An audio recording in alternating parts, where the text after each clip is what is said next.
This is Randall Root, and this video is about completing exercise 2 in chapter 2, creating the data warehouse.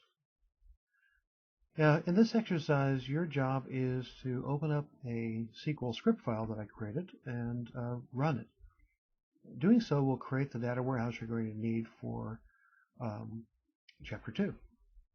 Now, I try to keep the code pretty simple, and to make things simple for you, what I ask is that you try to double-click in the Visual Studio solution on the installing weather tracker DW SQL file. You can see it in picture or figure 2-12.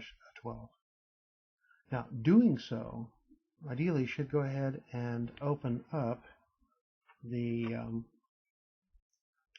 file in Visual Studio and allow you to right-click in the background and make a connection to your database engine to run the code. However, although it does work in most computers, it doesn't always work. So the feedback I've been getting is that, hey, it didn't work for me, which is really disconcerting. It's not the end of the world, though. The thing is, you can actually go ahead and run this code by connecting to SQL Server. So if I were to go ahead and right-click on the file within the BI Solution Weather Tracker Projects folder and open it, it should go ahead and open up in SQL Server Management Studio. And of course, that's the default program that SQL files are mapped to. Remember that if you can't see the file extension, you need to go and turn that feature on by unchecking the hide extensions for known files. Organize, Files and Search Options, View, uncheck that box. Then you can see the SQL extension. And double-clicking on that file will bring up the SQL Server Management Studio. And at that point, you can go ahead and connect to the database engine and run the code from there. I originally thought it would be too many steps, so I wanted you guys to go ahead and try running it right from Visual Studio. But since that doesn't work on all Visual Studio installs, and I'd like to say it was really simple to diagnose why it does and sometimes doesn't, but I've had a room with 30 machines. All of them are supposed to be loaded exactly the same, and some do and some don't. Go figure. But anyway, if it doesn't work in Visual Studio, you can open up in Management Studio and run the code from there.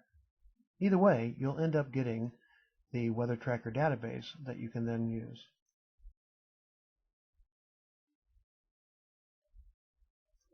Now, you know, it doesn't show up over here sometimes because of refresh issues. Just refresh and you should see it.